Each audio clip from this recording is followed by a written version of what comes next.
The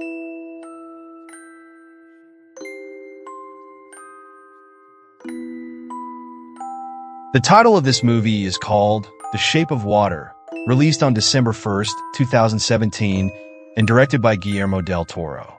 This romantic dark fantasy follows a lonely janitor who forms an unexpected bond with an aquatic creature held in a government lab, exploring themes of loneliness, love, and acceptance.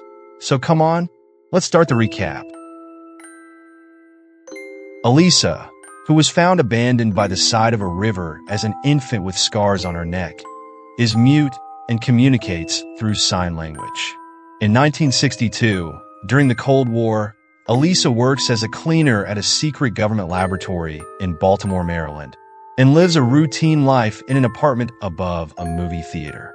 Her next-door neighbor Giles, a closeted gay, middle-aged advertising illustrator, and Zelda, a fellow cleaner at the laboratory, appear to be her only friends. Colonel Richard Strickland has captured a mysterious creature from a South American river and taken it to the Baltimore facility to study. Curious, Elisa discovers it is a humanoid amphibian. She begins visiting him in secret, and they form a bond, seeking to exploit the amphibian man's respiration for a U.S. advantage in the space race. General Frank is eventually persuaded by Strickland to vivisect it to examine its biology. Dr. Robert, a scientist who is secretly a Russian spy named Dmitri, pleads unsuccessfully to Strickland to keep him alive for further study, while simultaneously ordered by his Soviet handlers to kill the creature to prevent this. When Elisa overhears the Americans' plans for the amphibian man, she attempts to persuade Giles to help her liberate him. He refuses at first, as he does not want to break the law to save what he regards as an animal.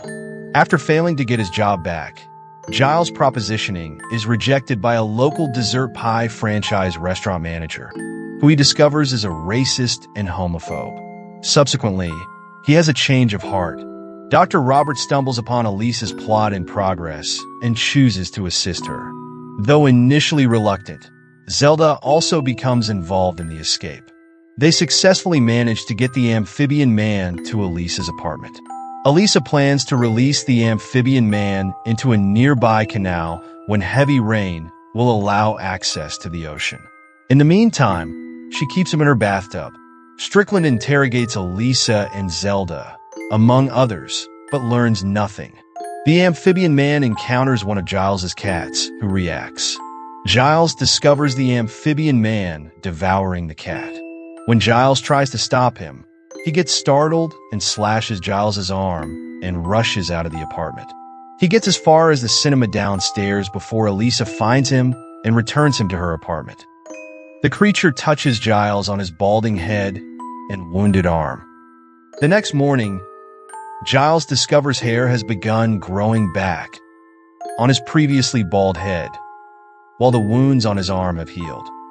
Elisa continues to develop her romantic relationship with the amphibian man, and they share an intimate moment. General Frank unexpectedly arrives at the laboratory and tells Strickland he has 36 hours to recover the amphibian man or his career will be over. Meanwhile, Dr. Robert is told by his handlers that he will be extracted from the U.S. in 2 days.